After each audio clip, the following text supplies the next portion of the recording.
J'aime bien quand le silence se fait comme ça, alors que j'ai encore rien dit. Ça fait plaisir de voir un amphi avec des gens dedans, parce que vous êtes plus nombreux que quand c'est les étudiants, donc c'est assez agréable. Ça me change. Donc, je ne vais pas vous faire un long discours, parce que je pense que ce n'est pas trop le but. J'ai fait une courte présentation, et puis après, ce que je voudrais, c'est qu'il y ait de la discussion avec la salle, et que vous posiez les questions que vous avez envie de poser. La présentation, elle dure 10 minutes, un quart d'heure. Le but, c'est pas ça. Le but, c'est qu'on fasse connaissance et que vous me demandiez des choses que vous avez envie de savoir. La présentation, si vous voulez la voir, il suffit de flasher le QR code et ça vous renverra vers un lien où vous pourrez la télécharger. Donc, si vous en avez envie. Donc, moi, je m'appelle Marc Azan. Je suis doyen de la faculté de médecine. Je suis professeur de médecine. Ma spécialité, c'est la néphrologie. Donc, c'est-à-dire la néphrologie, vous savez ce que c'est que la néphrologie ? Non, déjà vous ne savez pas ce que c'est, donc ça veut dire qu'il y a plein de spécialités dont on va pouvoir discuter que vous ignorez, dont vous ignorez même l'existence. La néphrologie, c'est le néphron, c'est l'unité qui constitue la petite unité microscopique qui est multipliée par plusieurs millions qui va fabriquer vos reins. Et donc la néphrologie, c'est les maladies rénales. Et moi, ma surspécialisation, donc c'est tout ce qui est insuffisance rénale, dialyse. Et ma surspécialisation, c'est le suivi du transplanté rénal. Voilà, ça c'est mon métier de soin. Donc, mais vous voyez, la néphrologie, les gens souvent me disent « Ah, c'est les nerfs ». Non, c'est pas les nerfs, c'est les neurologues, c'est la neurologie, les nerfs. Donc ça veut dire qu'il y a aussi plein de spécialités que vous pouvez ignorer. Vous allez voir, il y en a beaucoup des spécialités quand on fait médecine. Alors, on vous a parlé de PASLAS, de l'AS 1, de l'AS 2, de l'AS 3. Donc moi, je ne vais pas revenir là-dessus. Les modalités d'entrée, vous les avez vues juste avant. Il y a une autre modalité d'entrée en médecine qui sont les passerelles. Donc je ne sais pas si on vous en a parlé juste avant. Non, pas du tout. Donc ça vous concerne peut-être moins là parce que vous êtes lycéen, donc ce n'est pas à ce moment-là. Mais les passerelles, c'est une modalité d'entrée pour reprendre des étudiants en deuxième année de médecine directement, une entrée en deuxième année de médecine, pour des étudiants ou des travailleurs qui ont fait un autre cursus avant. Donc c'est sur dossier, il y a un jury de sélection qui est assez sévère, mais un certain nombre, l'année dernière, de mémoire, une trentaine sont arrivés comme ça en deuxième année de médecine, avec des bons résultats, parce que la sélection elle est assez drastique, et dedans on peut avoir quelqu'un qui a fait...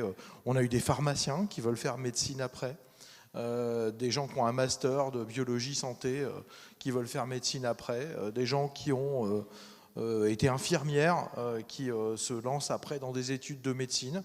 Et donc cette possibilité-là, elle existe. Et il y a 2 tentatives possibles pour faire une passerelle. Et pour rentrer du coup en deuxième année, on pouvait rentrer avant en troisième année, mais la réforme des études médicales a fait que rentrer aujourd'hui en troisième année, ça poserait problème ensuite à l'étudiant parce que tout a été décalé une année en dessous. Donc ça, c'est une autre modalité qui vous concerne peut-être pas aujourd'hui, mais qui peut être une solution pour plus tard si jamais vous ne rentrez pas par le biais de la PAS, de la LAS 1 ou des LAS 2 ou 3. Alors, une fois que vous êtes arrivé, que vous avez eu PASLAS et que vous êtes arrivé en deuxième année de médecine, vous entamez ce qu'on appelle le premier cycle. Le premier cycle il dure 2 ans, c'est la MED 2, deuxième année de médecine, et la MED 3, troisième année de médecine. Ça, c'est le premier cycle des études médicales. J'y reviendrai tout à l'heure pour détailler un petit peu ce qu'il y a dans les cycles. Et puis ensuite, vous allez avoir le deuxième cycle qui, lui, dure 3 ans, MED 3, troisième année de médecine, MED 4, quatrième année de médecine, MED 5 et MED 6, cinquième et sixième année de médecine. Le deuxième cycle, on l'appelle aussi l'externat. On verra après pourquoi ça s'appelle comme ça. Entre la cinquième et la sixième année, il y a une première partie de concours. Aujourd'hui, vous avez tous entendu parler du concours de l'internat, les ECN. Donc ça disparaît avec la réforme du deuxième cycle. Les ECN, c'était un concours qui se passait en sixième année de médecine, en général au mois de juin. Ce seront les avant-dernières ECN cette année. Puis il y aura pour les redoublants des derniers ECN en 2024. Mais en juin 2023, c'est fini. Après, c'est les redoublants de 23. Et c'est là où, en fait, finalement, il y avait un grand concours national d'examen sur table de connaissances qui servait à classer les étudiants au niveau national. Et en fonction de ce classement, ils choisissent où ils vont faire leur 3e cycle, c'est-à-dire leur internat. Donc ils vont choisir à ce moment-là leur spécialité, dire moi je veux être cardiologue, pneumologue, médecin généraliste, et je veux aller finir mon internat, faire mes études dans telle subdivision, donc à Lille ou bien à Limoges, à Saint-Étienne, à Lyon, à Paris, peu importe. Donc ça disparaît au profit d'un examen qui se fait en 2 temps. D'abord les EDN, donc ça c'est un contrôle sur table qui va se faire à l'issue de la 5e année de médecine, et cette année ça démarre pour la réforme du 2e cycle. Donc comme il y a eu une réforme du 1er cycle, il y a une réforme du 2e cycle, et il y a eu une réforme, je vous la montrerai après, du 3e cycle qui est l'internat. Donc dans la réforme du 2e cycle, l'examen il se fait en octobre, juste à la rentrée, à la jonction entre Med5 et Med6. Donc cette année, au mois d'octobre, les 5e années de médecine qui viendront juste d'accéder à la 6e année de médecine vont passer à un examen national. La grosse différence, c'est que cet examen national n'est plus uniquement classant. Les ECN, si vous finissiez dernier, vous choisissiez en dernier votre ville et votre spécialité.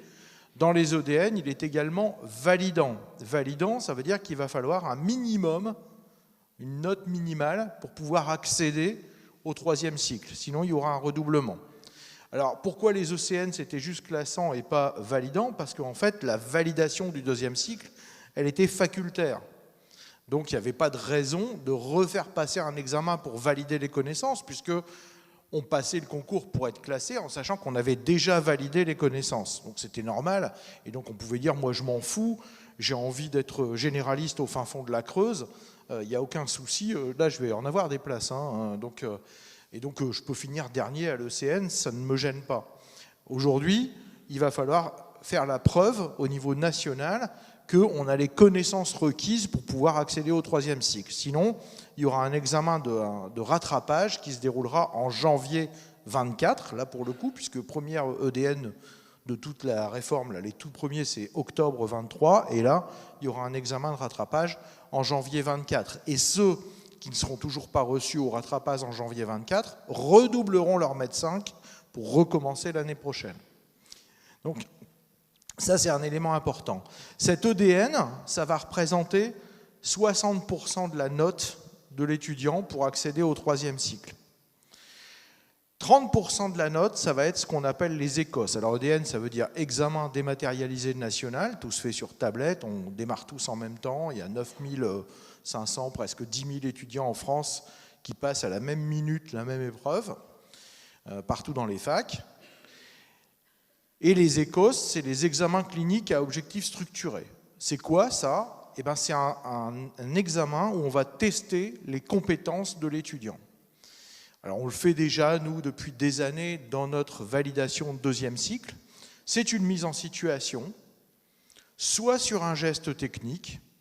Voilà, on dit à l'étudiant, vas-y, ausculte ce mannequin, et tu nous dis ce que tu entends, et voilà.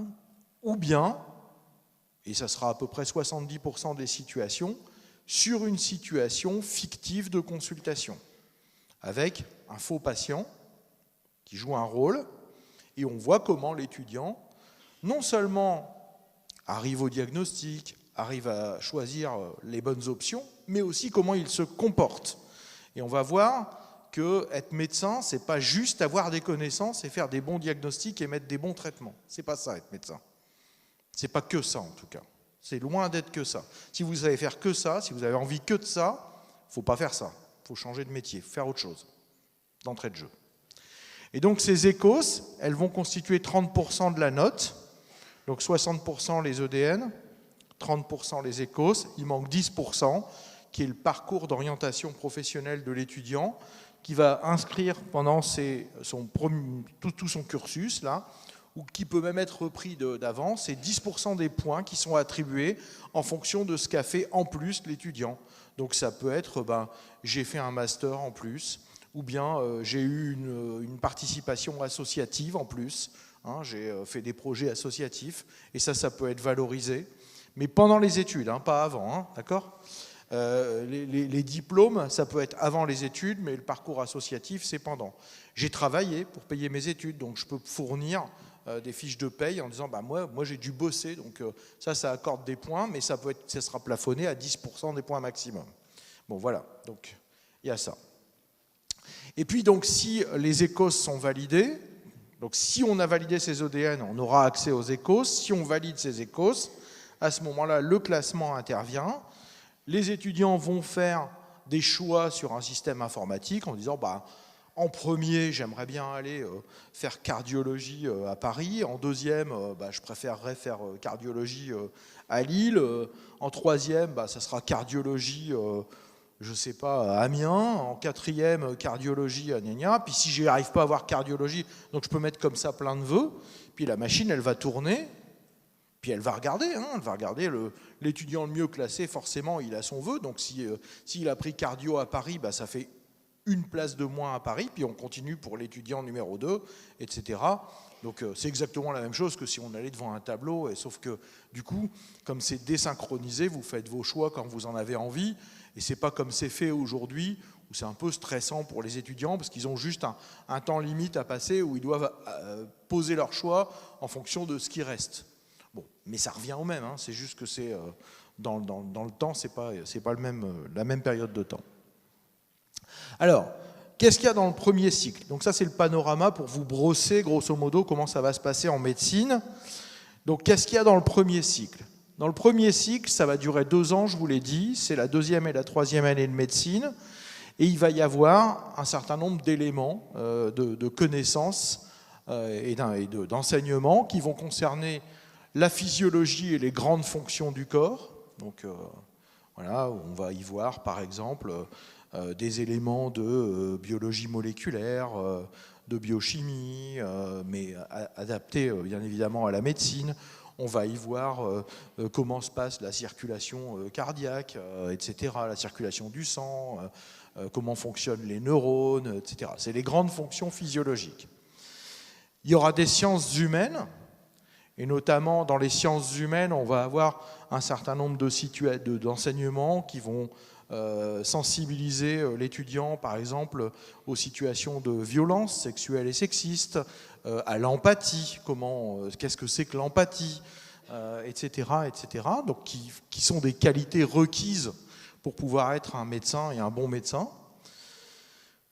Il y a des enseignements qui vont concerner la santé environnementale. Donc, voilà, quelles sont les conséquences de l'environnement sur notre santé et quelles sont les conséquences de notre travail de santé sur l'environnement, parce que nous aussi, on produit des déchets. Voilà, hein. Quand vous allez faire une scintigraphie, par exemple, une scintigraphie, c'est des isotopes radioactifs, donc on produit de la pollution radioactive qu'il faut traiter. Quand vous cultivez des bactéries, des virus, etc., tout ça, ça doit être traité, ça ne doit pas être rejeté n'importe comment dans la nature, etc. Tout un pan d'enseignement également, un module d'enseignement concernant la santé numérique. On en entend beaucoup parler aujourd'hui, et donc il est clair que les futurs médecins, les futurs professionnels de santé doivent être sensibilisés aux outils numériques et doivent commencer déjà, non pas forcément à maîtriser les logiciels métiers, pas en 2e et 3e année, ça n'a pas de sens, mais en revanche à ce qu'on peut faire avec le numérique et à ce qu'on ne peut pas faire. On ne peut pas se comporter quand on est médecin, quand on est infirmière, quand on est pharmacien, quand on est sage-femme, sur les réseaux sociaux, comme on se comporte si on ne l'est pas. Donner des informations concernant un patient. Il y a un médecin qui a été puni il n'y a pas longtemps, il avait publié une radiographie d'un patient, même si le nom n'apparaissait pas, la radiographie avait été anonymisée, il n'a pas demandé de consentement, et il y a un droit à l'image, même de ce qui est à l'intérieur de notre corps, et donc clairement il a été puni et sévèrement puni. Donc les réseaux sociaux, c'est une catastrophe. Hein. Puis, de toute façon, les réseaux sociaux, moi je trouve ça assez, petit aparté, assez incompatible avec la profession de médecin. Je veux dire, quand on est médecin, on veut des interactions en vrai, avec des gens qu'on voit et qu'on touche. Pas avec des gens à qui on communique avec le bout du pouce, quoi. Ça, c'est pas de la médecine, ça. C'est pas ce que c'est, mais c'est pas de la médecine, en tout cas. Moi, les malades, je veux les avoir avec moi et je veux parler avec eux vraiment. Et puis, on va commencer à rentrer dans le vif du sujet avec un enseignement qui est majeur, qui est celui de la sémiologie. Est-ce que vous savez ce que c'est que la sémiologie ? Voilà, c'est l'étude des symptômes. Bravo, merci. L'étude des symptômes, c'est très important. En gros, c'est les signes cliniques, parce que c'est ça qui va constituer les briques du diagnostic. Et sur la sémiologie, on est extrêmement intransigeant à Lille. On a fabriqué un truc qui s'appelle le passeport sémio. C'est comme notre code de la route, en gros. Si vous n'êtes pas reçu au passeport sémio, et il faut 90 sur 100 pour être reçu, vous ne pouvez pas aller en deuxième cycle. Si vous n'avez pas votre passeport sémio, vous n'irez pas en deuxième cycle. Et ça paraît normal, exactement de la même façon que si vous n'avez pas votre code de la route, vous ne pouvez pas passer la conduite. Si vous ne savez pas vos signes cliniques, tant que vous ne saurez pas vos signes cliniques, vous ne pouvez pas exercer la médecine. Ça, moi, je n'y crois pas une seule seconde. D'accord ? Donc si vous ne savez pas les symptômes, c'est mort. Mais savoir les symptômes, c'est de la connaissance. Et être médecin, ce n'est pas juste aligner des connaissances. C'est aussi savoir raisonner. C'est-à-dire que quand un patient vous raconte des choses avec des signes, il dit « oui, j'ai ça », et puis maintenant que vous me le dites, c'est vrai, j'ai eu mal là, et puis il faut faire le tri de tout ça. Il y a des choses qui sont importantes, pas importantes. Puis ensuite, il faut assembler en disant ça plus ça plus ça, ça envoie à voir ça plus ça plus ça. Ça, c'est du raisonnement clinique, ça veut dire fabriquer des hypothèses.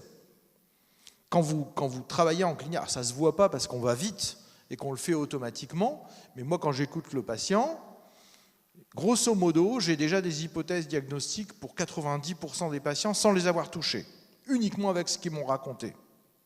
Puis ensuite, on va cultiver l'hypothèse avec l'examen clinique et puis quelques questions d'interrogatoire pour dire, voilà, j'ai ça, alors ça peut être ça ou ça.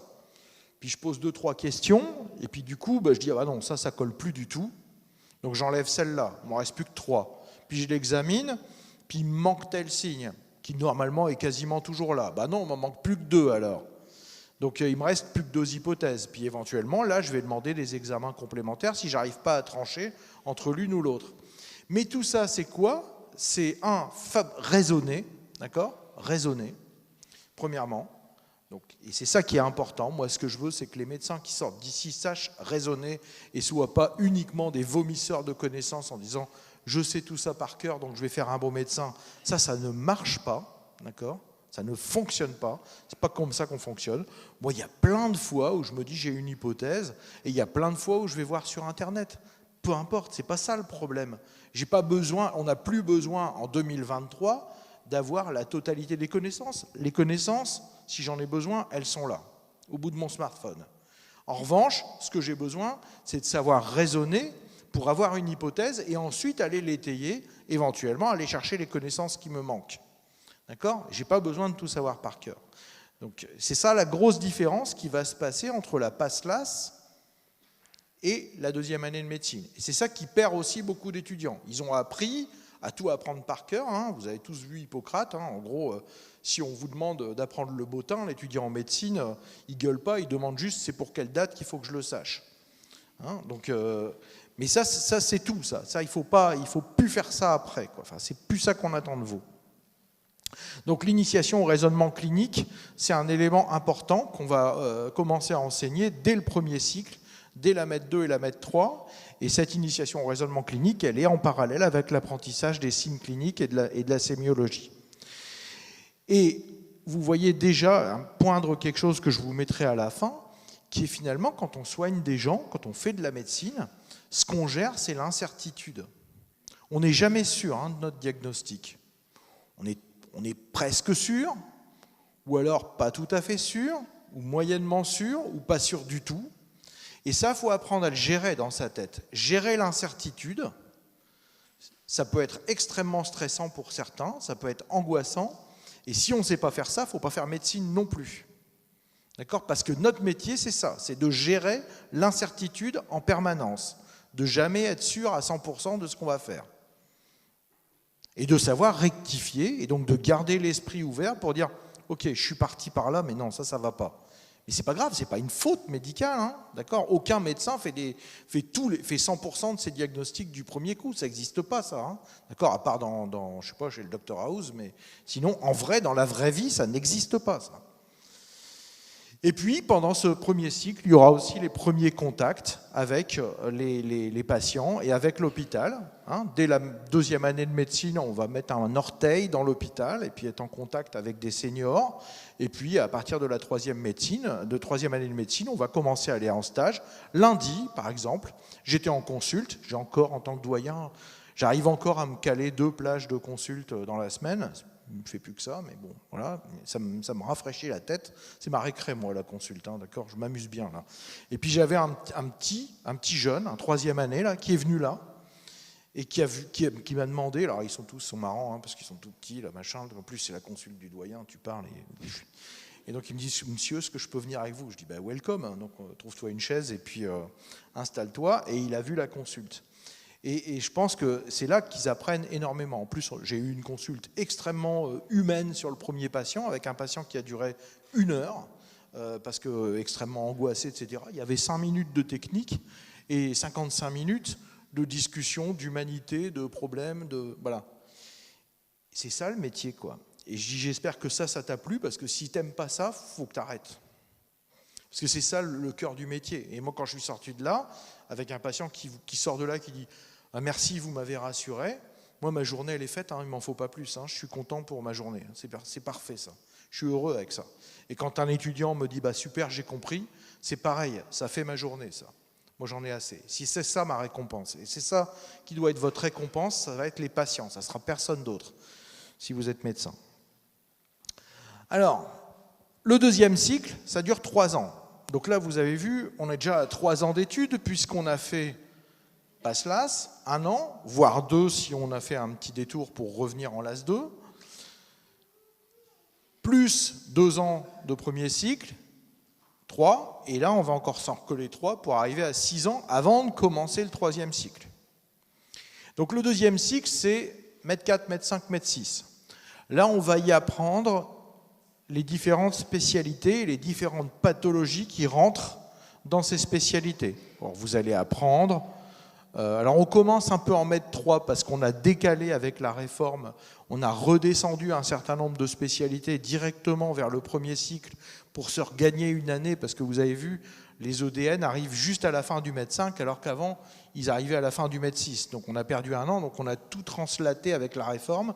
Et donc en MED 3, il y a déjà la cardio, la néphro, et l'orthopédie et la rhumatologie. Donc ils sont redescendus d'un cran, ce qui nous libère un petit peu d'air pour pouvoir finir en MED 5 la totalité du programme. Mais donc, par exemple, vous allez apprendre pendant ces années-là les autres spécialités que vous n'aurez pas fait en MED 3, ça va être, je ne sais pas, la pneumologie par exemple, donc vous allez apprendre les maladies respiratoires, vous allez apprendre l'hématologie, donc les maladies du sang, vous allez apprendre les éléments de médecine générale, pour ceux qui veulent faire comme spécialité la médecine générale, etc., etc. Donc, apprentissage des pathologies, des spécialités.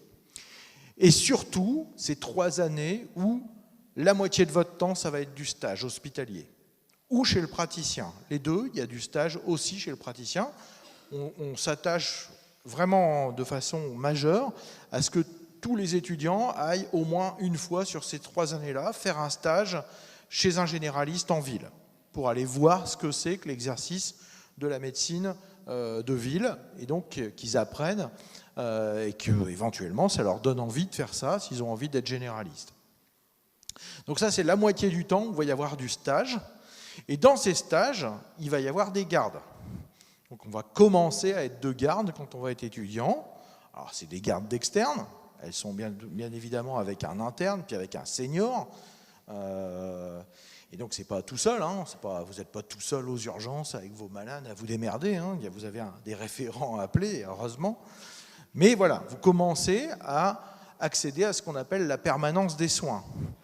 Et ça, c'est quelque chose qu'il faut bien comprendre, c'est-à-dire que vous allez travailler la nuit, vous allez travailler le samedi, matin, après-midi, soir, nuit, le dimanche, les jours fériés, Bref, voilà. Moi, j'ai arrêté les gardes, j'aurai 59 ans bientôt.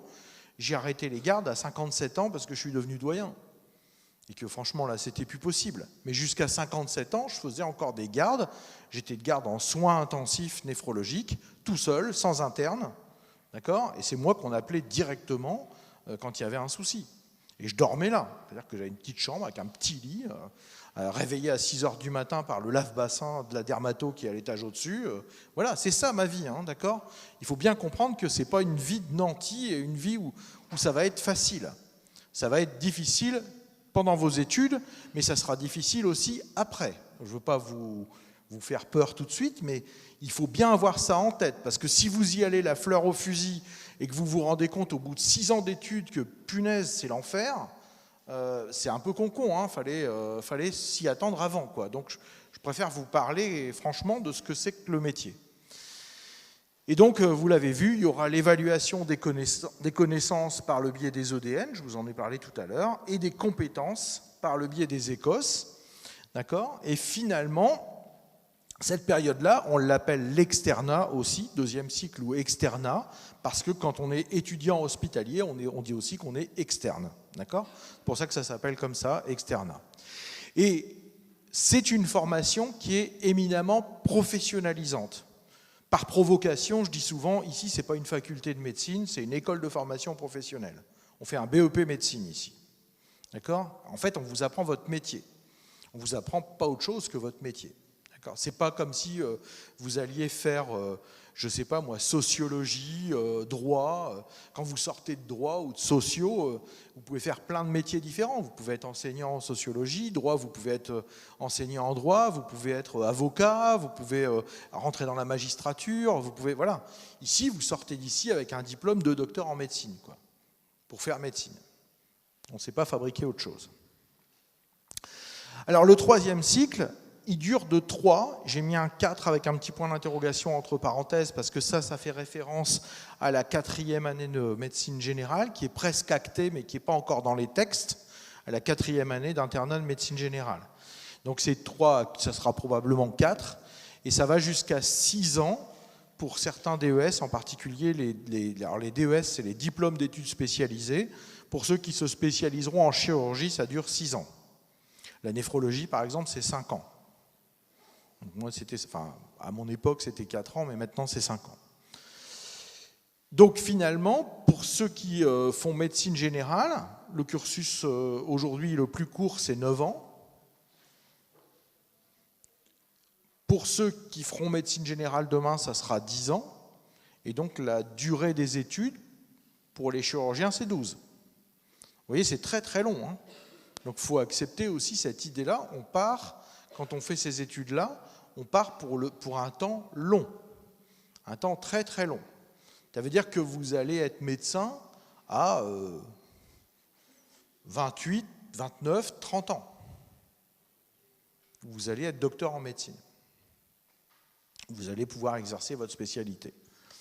Alors, cet internat, donc, il va vous permettre de choisir votre spécialité, ce qu'on appelle le DES, pour avoir à la fin votre diplôme de docteur en médecine. Ça, c'est votre thèse d'exercice qui vous la donne. Vous passez votre thèse. Et puis, à la fin de votre internat, vous allez acquérir un diplôme d'études spécialisées, c'est-à-dire être néphrologue, cardiologue, pneumologue, médecin généraliste, etc. D'accord ? C'est votre DES. C'est deux choses différentes.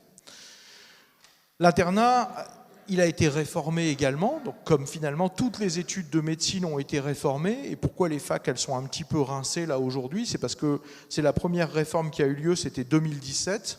Et vous voyez qu'en 2022, on se tapait la réforme du deuxième cycle, et qu'entre deux, on avait eu la réforme du premier cycle. Donc ils nous ont tout rincé de 2017 à 2022. En 5 ans, ils nous ont réformé tous les cycles. Donc la réforme de l'internat fait qu'aujourd'hui, il est divisé en 3 phases. Une phase socle, c'est là où vous allez découvrir votre spécialité, avoir les premiers contacts avec la spécialité que vous voulez faire. Donc vous avez eu votre EDN, vous avez été classé aux ECOS, vous avez un rang de classement parmi les 10 000 externes de France qui ont passé les ECOS, les EDN, etc. Vous êtes, je ne sais pas moi, bien classé, 1800e. Et donc là, vous avez choisi une spécialité et vous dites, je vais faire la plus belle des spécialités du monde, je vais faire néphrologie. Et puis en plus, dans la plus belle fac du monde, je vais le faire ça à Lille. Donc voilà, donc bienvenue. Et donc vous démarrez. Phase socle, vous allez avoir 2 semestres. Alors là, c'est carrément du temps hospitalier 100%. D'accord ? Il y a des enseignements qui sont à côté, des enseignements de spécialité, qui se font soit facultairement, soit régionalement. La plupart des spécialités travaillent à l'échelon régional, voire même interrégional. Par exemple, en néphrologie, moi je m'entends bien, très bien avec mes collègues de Normandie, Haute et Basse Normandie, et donc on fait des enseignements à 4, Lille, Amiens, Rouen, Caen, les 4 facs, et pour nos internes. Et puis il y a des enseignements, un cursus national aussi dans la plupart des spécialités. Mais ce n'est pas l'enseignement qui occupe la majeure partie du temps de l'interne. Ce qui occupe la majeure partie du temps de l'interne, c'est son apprentissage au lit du malade et c'est les stages. Là, les stages durent 6 mois, c'est des stages d'1 semestre. Et donc, la phase socle, elle va durer 1 an avec 2 stages de 1 semestre. Puis ensuite, une phase d'approfondissement, où là, vous allez approfondir vos connaissances dans la spécialité. Ça va durer de 2 à 3 années selon la spécialité et selon le cursus que vous faites. Et donc là, vous allez commencer à monter un petit peu en gamme et à devenir ce que vous vouliez être plus tard, c'est-à-dire un pneumologue, un généraliste, un cardiologue, un rhumatologue, un neurologue, un chirurgien vasculaire, ou ce que sais-je. À la fin de cette phase d'approfondissement, vous allez passer votre thèse pour pouvoir accéder à la phase dite de consolidation. Ça va être la fin de votre internat. Donc 1 an pour la quasi-totalité des spécialités, 2 ans de phase de consolidation pour les spécialités chirurgicales. C'est pour ça qu'on appelle ça des docteurs juniors. C'est parce qu'ils sont thésés, donc ils ont droit au titre de docteur. D'accord ? Mais ils sont encore internes, ils n'ont pas fini leur cursus. Autrement dit, si je prends l'exemple de la néphrologie, 1 an de phase socle, 3 ans de phase d'approfondissement, on est à 4.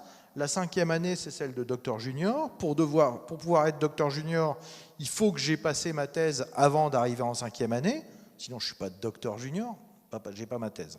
Donc j'ai passé ma thèse, je suis devenu docteur, j'ai validé tous mes stages, je rentre en 5e année de néphrologie, je suis docteur junior en néphrologie.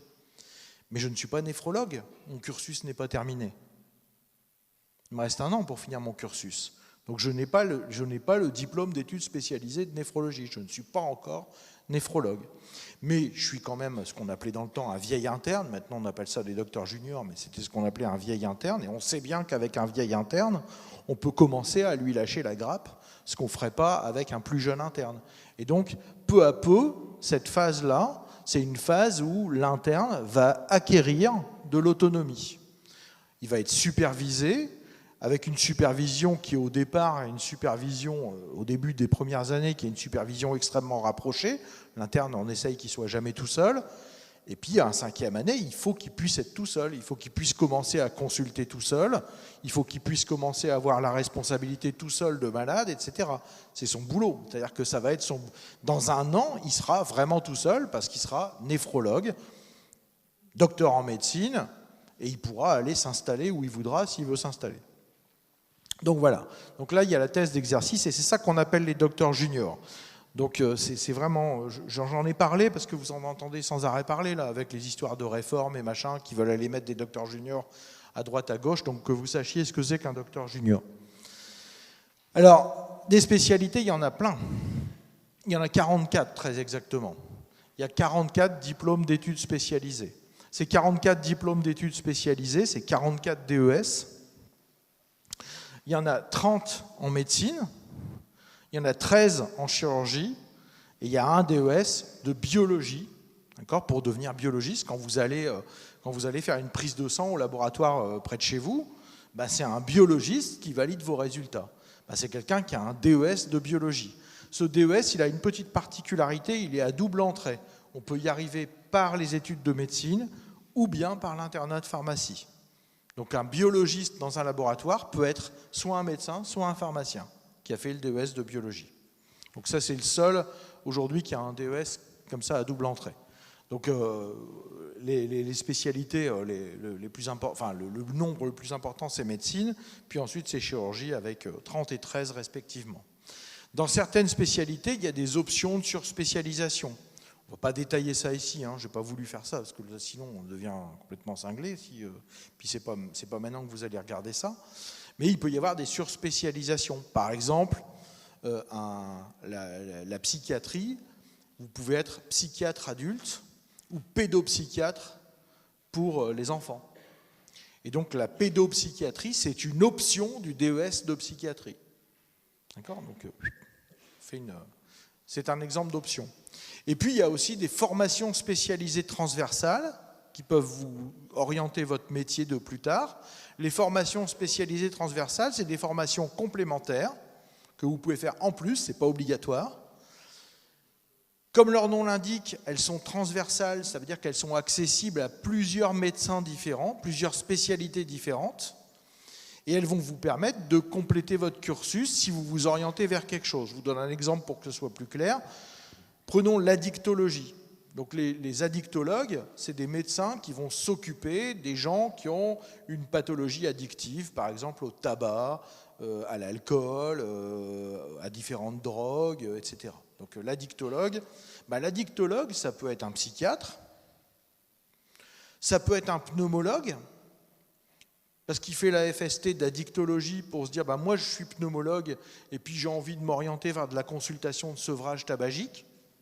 C'est pas débile quand on est pneumologue.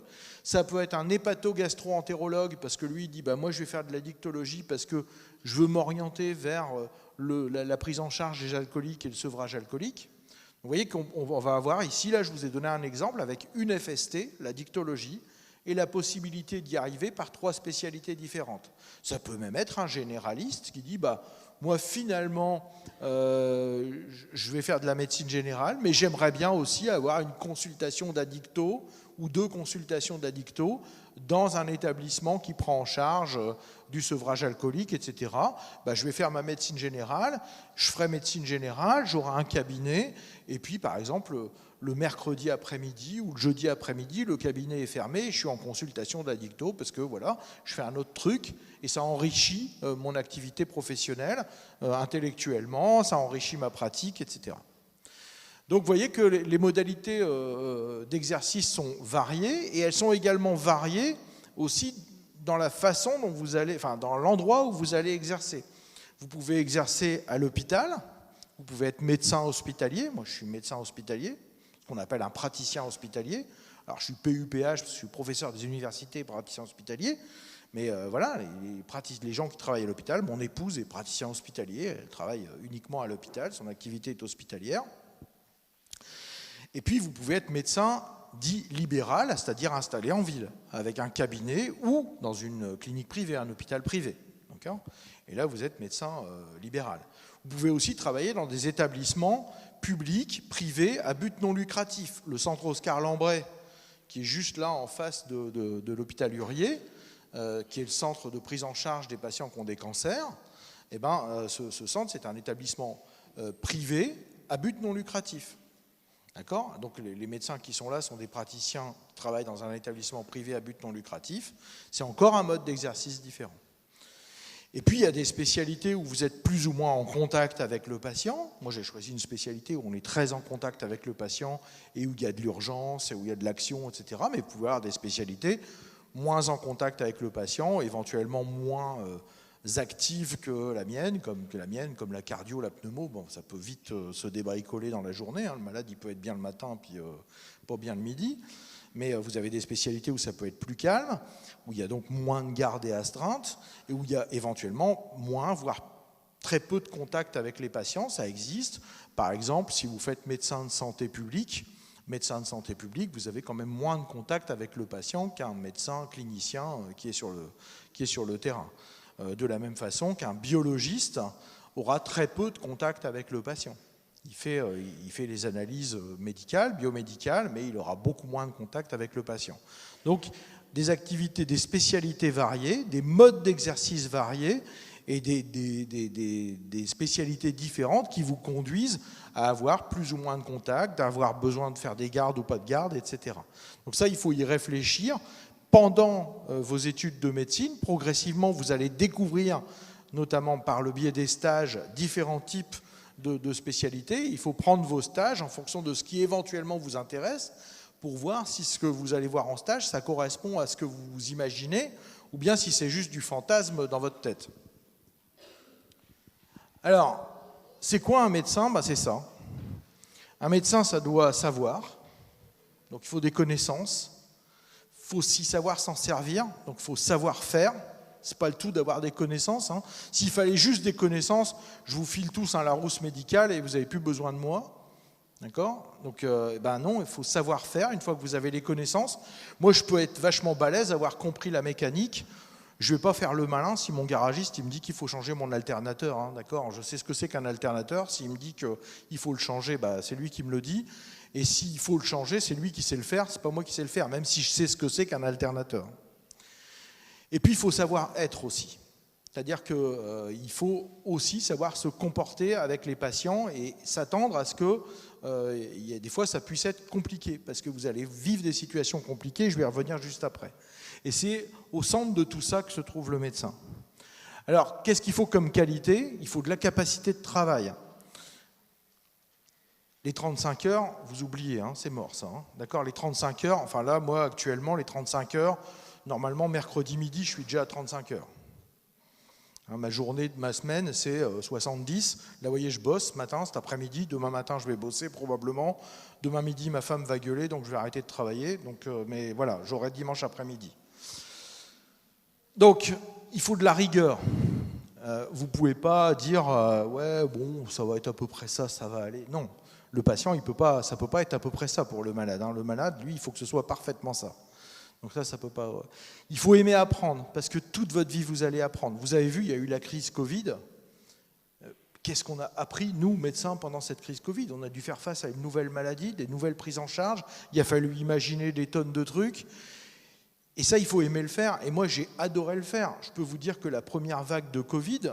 C'était extraordinaire. J'ai quasiment vécu ma meilleure vie professionnelle. Je regrette pour rien au monde d'avoir vécu ça. C'est une nouvelle maladie, des nouvelles méthodes à inventer, des nouveaux patients à prendre en charge. Gérer tout ça, c'était passionnant. Donc, mais évidemment, c'était passionnant, mais on ne dormait plus. Mais c'était passionnant. Il faut aimer comprendre. Et c'est comme ça qu'on est arrivé, par exemple, si on reprend l'exemple de la crise Covid, à comprendre comment ça marchait et à adapter les prises en charge. Vous voyez qu'aujourd'hui, même s'il y a encore des vagues, c'est plus du tout comme c'était... moi, on le voit bien. Moi, je veux dire, la vague de mars 2020, là, oui, c'est ça, c'est mars, fin mars, début avril 2020, mais ça tombait comme des mouches. C'était l'enfer. On attendait le chaland là, avant que ça arrive chez nous, dans le Nord-Pas-de-Calais. On avait tout préparé. Et le soir où on avait arrivé les premiers malades, mais en 3 heures de temps, les unités étaient remplies. On débordait, ça dégueulait dans tous les coins. C'était l'enfer, quoi. C'était l'enfer. On se disait, mais comment on va faire? Puis on voyait tous les matins, on comptait le nombre de patients qu'il y avait dans les unités qu'il fallait rouvrir. On se disait, mais... moi j'ai 30 ans de carrière, je n'avais jamais vu ça. Donc le mec qui me dit c'est une grippette, c'est juste s'il n'a jamais foutu les pieds dans un hosto. Moi ça fait 30 ans que je la vois passer la grippe dans les hostos, ça n'a jamais été ça, même si c'est un peu sous tension quand il y a la grippe, mais c'est jamais comme ça. Et puis vous voyez que aujourd'hui c'est plus pareil, quoi. 3 ans après, il y a des vagues, mais on gère. Et on gère parce qu'on a des nouveaux médicaments, parce qu'on a eu les vaccins, parce qu'on sait mieux prendre en charge, etc. Et on a pu des explosions comme on a eu là. Il faut savoir raisonner, je vous l'ai dit tout à l'heure. Il faut s'ouvrir l'esprit, parce que là aussi, on est parti sur des trucs. Reprenons l'exemple de la crise Covid, en disant, il y a des trucs où on disait, on a complètement changé d'avis à un moment donné. On a dit... Au début, là, la première vague, on les intubait parce qu'ils étaient tout bleus et qu'on se disait c'est tout, en train de s'étouffer, il faut qu'on l'intube. C'est la catastrophe. Et puis la vague suivante, on a compris qu'avec les masques à haute concentration, on intubait moins et que si on intubait moins, on avait un peu moins de mortalité. Et donc vous voyez qu'on s'est ouvert l'esprit, c'est-à-dire que le dogme qui était décompensation respiratoire, intubation, tous les médecins, on s'est dit peut-être que non en fait. Peut-être que là, peut-être que sur cette pathologie-là, on peut faire un petit peu autrement. Donc c'est de l'ouverture d'esprit, ça, c'est de changer et de faire tomber les dogmes. Il faut de l'empathie, ça c'est une qualité majeure du médecin. C'est quoi l'empathie? Vous savez ce que c'est l'empathie? Voilà, c'est savoir se mettre à la place. C'est pas savoir, c'est pas être sympa, etc. Mais savoir comprendre ce que l'autre est en train de ressentir et pourquoi il le ressent. Et ça c'est majeur, ça c'est une qualité majeure du médecin. Si vous avez un problème d'empathie, c'est tout. Sortez d'ici. Vous pouvez partir tout de suite maintenant. Il faut avoir ça. Et alors ça se travaille, ça s'acquiert, hein, mais voilà. Si vous n'êtes pas capable de comprendre que le patient que vous avez à côté de vous, il est complètement à l'envers de ce que vous voulez, parce qu'il a complètement un autre raisonnement, qu'il a complètement une autre culture, alors vous n'y arriverez jamais. Ça va être l'enfer parce que vous allez être dans la confrontation permanente. Et à la fin, ce n'est pas vous qui décidez, hein, d'accord? À la fin, il faut bien que ce soit clair dans votre tête, c'est le patient qui décide de ce qu'il veut faire. Et aujourd'hui, on ne parle plus de... Moi, j'aime même pas parler de consentement du patient. Parce que consentement, il y a encore une notion de... on obtient le consentement. Moi, je préfère parler de décision partagée. C'est-à-dire qu'on a expliqué un truc au patient, on lui a donné les éléments pour la réflexion, puis à la fin, on se met d'accord tous les deux et dire « Ok, bon bah, la maison, on va plutôt la faire comme ça et on est d'accord que la chambre, voilà. » C'est la décision partagée que vous avez avec votre conjoint quand vous n'êtes pas d'accord sur la couleur de la tapisserie. À la fin, finalement, il y a une décision partagée. Bah là, c'est pareil, il doit y avoir une décision partagée. Et donc pour ça, il faut des grosses qualités relationnelles. Alors, je termine avec ça. C'est exigeant comme profession, d'accord? Je vous ai mis de où ça sort, ça. Et en fait, j'ai trouvé ça pas mal. C'est l'Université de Laval au Québec. Quand vous allez pour regarder sur l'Université de Laval au Québec, c'est quoi les études de médecine? Alors vous avez un truc où vous dites, comme je viens de vous dire là, pendant une demi-heure, ouais, c'est super sympa et tout, on fait des trucs géniaux et compagnie. Mais c'est aussi être confronté à la maladie, être confronté à la mort, à la souffrance, aux inégalités sociales, à des croyances diverses, à des cultures diverses, et à sa propre finitude. C'est-à-dire qu'il y a des fois, on est impuissant, puis il y a des fois aussi, nous aussi, on sait qu'on va mourir, quoi. Et je peux vous dire que c'est pas du tout pareil, enfin, quand on vous le dit comme ça et quand vous vivez vraiment, d'accord? Et donc ça va être dur. Moi, je vois par exemple, chaque année, il y a un interne du DES d'oncologie, l'oncologie ou cancérologie, si vous préférez, qui abandonne le DES pour changer de spécialité parce qu'il dit c'est trop dur. Et je me dis mais merde, DES d'onco, ça veut dire que c'est un 7e année de médecine, ça. Il ne s'est pas rendu compte en allant faire de la cancéro qu'il allait y avoir des morts et que ça allait être dur. Il y a des services d'onco, quand vous faites le tour dans le service, vous avez 25 malades, il y en a 24 qui vont mourir. Donc voilà, vous allez en réa, voilà, quand vous alliez en réa pendant le Covid, vous saviez très bien que le patient que vous laissiez le soir à 19h, vous ne le reverriez pas le lendemain matin. Donc ça, il faut être prêt à ça. C'est-à-dire que ça, il faut que ce soit dans votre tête. Hein, vous n'allez pas être des Dr House et vous n'allez pas sauver tout le monde. Les horaires de travail, ils sont parfois difficiles. Je vous l'ai dit tout à l'heure, c'est des horaires à rallonge. Vous aviez prévu d'être chez vous à 18h, mais manque de bol, il y a un malade qui ne va pas bien à 17h30, eh ben c'est mort, vous n'y serez pas à l'apéro. D'accord? Donc il commence sans vous. Ça c'est foutu, vous ne pouvez pas partir. Vous ne pouvez pas dire bah, on ferme là, on arrête. Enfin, en tout cas moi c'est pas comme ça que je conçois mon métier. Et donc ça peut retentir sur votre vie personnelle. Il faut être flexible aussi, parce qu'il va y avoir des tensions dans votre métier. Il va y avoir des tensions entre vous, entre médecins, il va y avoir des tensions avec les autres corps de métier, avec qui il faut travailler. Vous ne travaillez pas comme médecin dans votre coin, tout seul, et de toute façon ça n'existera plus. Et même en ville, hein, si l'image d'Épinal que vous avez, c'est pas grave, moi je m'en fous parce que j'aurai mon petit cabinet perdu dans la Creuse où je serai tout seul et seul maître à bord, etc. Ça ne marchera plus, ça, c'est fini, ça. C'est pour ça qu'on n'en trouve plus et qu'ils arrêtent. Parce que c'est plus possible de travailler la médecine comme ça aujourd'hui. La médecine, aujourd'hui, c'est devenu un travail d'équipe, où vous travaillez avec des collègues, avec qui vous discutez, qui vous enrichissent de leurs connaissances et que vous enrichissez de vos connaissances. Vous travaillez avec d'autres professionnels de santé, des infirmières, des kinés, des psychologues, des infirmières de pratique avancée, etc., etc. Vous n'exercez plus tout seul. On ne peut plus exercer une médecine de qualité en étant tout seul dans son coin. Donc il faut être prêt à ça. Et donc finalement, il y aura aussi des discordances entre ce à quoi vous aspirez, ce que vous avez fantasmé là aujourd'hui, ou depuis quelques années, en disant « Ah, quand je serai grand, je serai docteur ». Donc ça, il y a du fantasme là-dedans, et puis la réalité des milieux cliniques dans lesquels vous allez évoluer. D'accord ? Cela dit, voilà, c'est un peu rude là, mais moi je ne regrette pas une seconde de l'avoir fait, d'accord ? Il faut être clair aussi avec vous. Mais peut-être qu'il faut vraiment se poser ces questions-là avant de démarrer 10 ou 12 ans d'études pour se rendre compte au bout de 5, 6, 7 ans que finalement, ce n'est pas fait pour vous. Ce n'est pas grave, il y a plein d'autres métiers intéressants. Moi, j'aurais pu faire autre chose que médecine. Il y a plein d'autres métiers qui m'intéressent et il y a plein d'autres trucs qui m'intéressent. Et je suis déjà en train de réfléchir à ce que je ferai comme étude quand je serai en retraite. Donc voilà, j'aimerais bien refaire d'autres trucs. Donc donc voilà, juste pour ça. Puis je vous laisse le temps si vous avez quelques questions à poser. J'étais un peu plus long que prévu, mais... En fait, je vous ai menti au début, mais c'est pour vous montrer que les médecins mentent. Que vous avez dit ça ne va pas faire mal. Voilà. Est-ce qu'il y a des questions dans la salle ?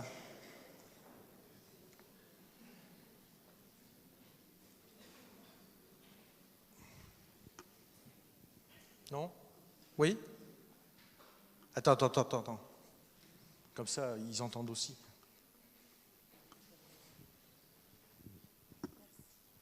Bonjour, donc plus tard j'aimerais être chirurgienne pédiatrique, donc ça veut dire que je dois aller en chirurgie, oui je sais, et après me surspécialiser en pédiatrie ? Non, la chirurgie pédiatrique c'est un DES de chirurgie pédiatrique. Donc de la même façon qu'il y a la pédiatrie médicale, il y a la pédiatrie chirurgicale qu'on appelle la chirurgie pédiatrique. Et donc c'est directement, on s'inscrit au diplôme d'études spécialisées de chirurgie pédiatrique et on fait de la chirurgie d'entrée de jeu, de la chirurgie. Alors il y a quelques stages en chirurgie adulte, de la même façon que les chirurgiens adultes peuvent venir faire un stage en chirurgie pédiatrique pour compléter leur formation. Et puis globalement, les 3/4 de tes stages se feront en chirurgie pédiatrique. Avec là, il peut y avoir 2 sous-options dans le DES de chirurgie pédiatrique. Le dur et le mou, comme on dit. Donc la chirurgie pédiatrique orthopédique, l'os, pour faire simple, os-articulation, et le mou, la chirurgie pédiatrique viscérale, donc tout ce qui est chirurgie abdominale, etc. quoi.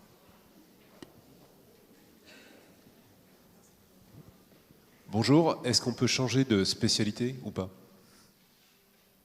Alors si on se rend compte qu'on s'est planté, ça peut arriver ça, vous avez pris le DES de néphrologie, parce que le doyen vous avait dit que c'était ce qu'il y avait de mieux, puis finalement vous apercevez qu'une fois de plus le doyen vous a menti, c'est pas vrai, et donc vous voulez faire autre chose. Vous pouvez, c'est-à-dire que jusqu'à la fin de votre 4e semestre d'internat, donc jusqu'à la fin de la 2e année d'internat, vous pouvez faire ce qu'on appelle un droit au remords, et dire finalement, la néphrologie c'est trop dur, c'est pas pour moi, je vais plutôt faire je sais pas quoi d'autre.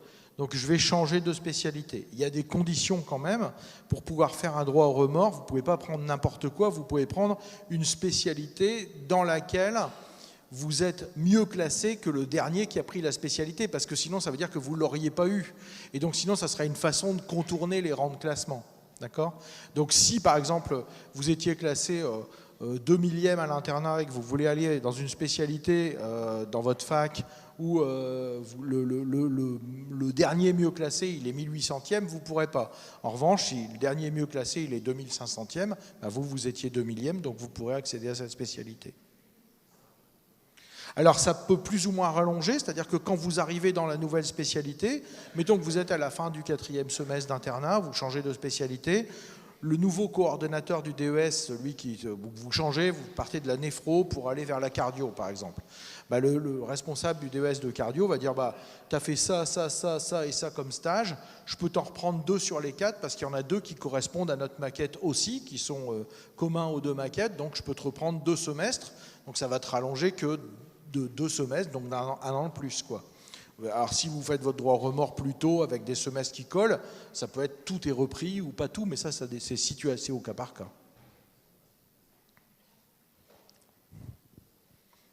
Ce duo, vous ne posez pas de questions, parce que j'arriverai pas physiquement.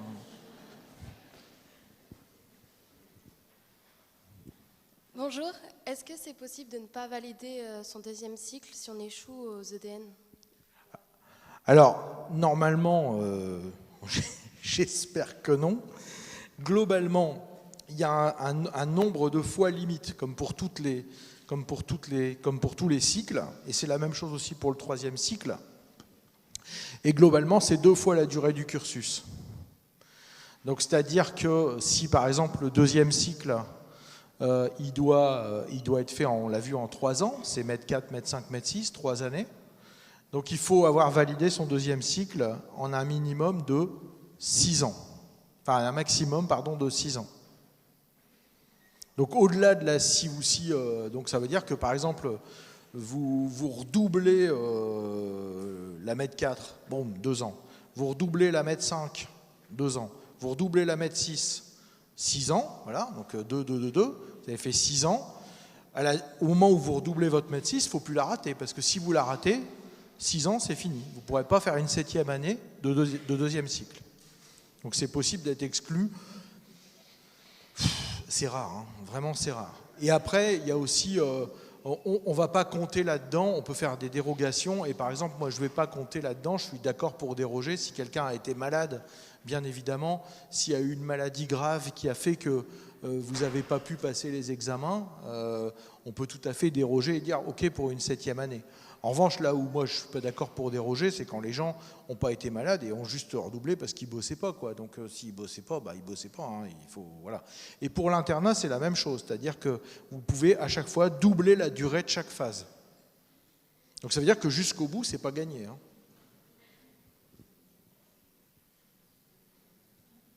Ah, là-bas.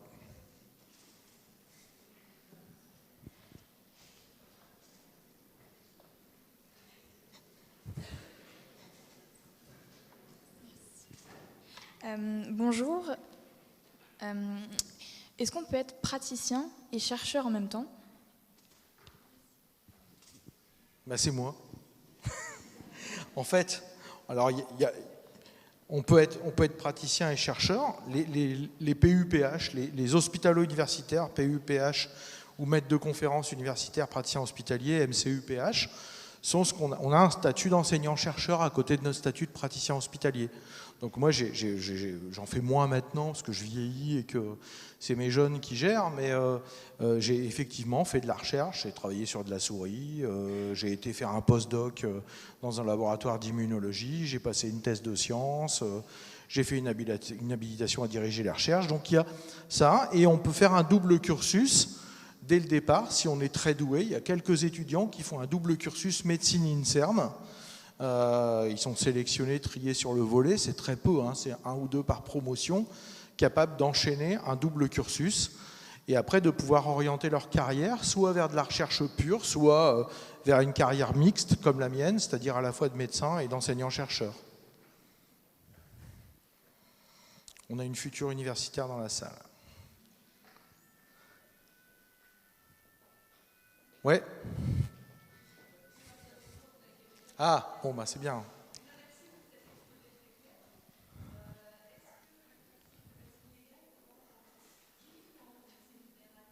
Non, c'est une spécialité, la médecine légale, c'est une spécialité à part entière, comme la médecine générale. La médecine générale est une spécialité, hein, c'est spécialité de médecine générale, et il y a une spécialité de médecine légale. Alors c'est un cursus qui est quand même assez confidentiel, hein, il n'y en a pas beaucoup. Les promotions de médecine générale à Lille, par exemple, qui est quand même une grosse fac. Nous, on est une énorme fac. Hein, c'est, la faculté de médecine de Lille, c'est 12 000 étudiants. Si je compte ce qui est dans mon périmètre et qui n'est pas uniquement de la médecine, il y a les orthophonistes ici qu'on gère, les audioprothésistes, etc. La médecine légale, on en fait 1 par an. Hein, de légistes. Mais voilà, parce que les besoins ne sont pas d'en avoir 12 000. Mais voilà. Et la médecine légale, c'est pas. Alors là aussi, enfin moi je ne vais pas parler pour les médecins légistes, mais Là aussi, beaucoup de gens le fantasment hein, à cause des experts et puis de Balthazar et j'en passe et des meilleurs. C'est pas que ça, hein, la médecine légale. C'est pas que. Il y a aussi le médecin légiste, il voit aussi des malades vivants. Et notamment, c'est lui qui peut être là pour un constat de viol, qui peut être là pour un constat de violence, etc. Et faire le certificat initial, par exemple. Ou expert auprès des tribunaux, etc. C'est bon? Apéro? Oui, une dernière question de la chercheuse. Vas-y, crie fort parce que je ne remonte plus. Est-ce que c'est possible de poursuivre une partie du cursus à l'étranger? Oui, alors il y a tout à fait. Il y a des stages qui peuvent se faire à l'étranger. Pendant le deuxième cycle, il y a la possibilité de ce qu'on appelle les Erasmus, qui peuvent se faire sur 6 mois ou sur 1 an, par exemple.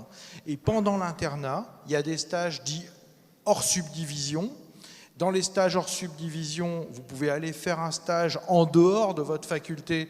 Donc, par exemple, un interne lillois peut très bien partir faire 6 mois de stage à Paris, à Marseille, voilà, de la même façon qu'un Marseillais vient. Et on a des échanges comme ça qui se font chaque année. Et dans ces stages hors subdivision, un certain nombre, il faut aussi 6 mois à l'étranger.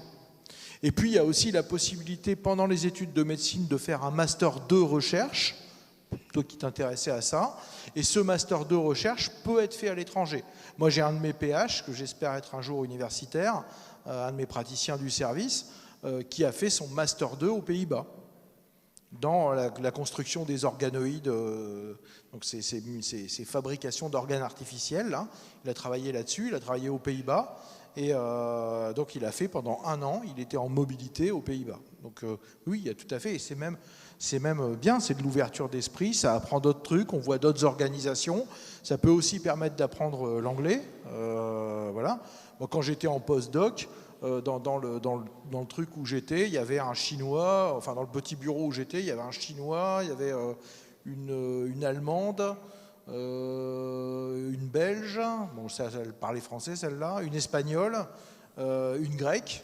Voilà, on était, c'était, enfin, c'est une très belle année de ma vie, ça.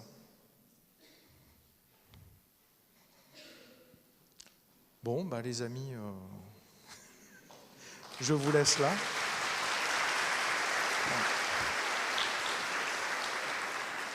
Comme je dis aux étudiants, il ne faut pas m'applaudir parce que c'est mon métier, ça.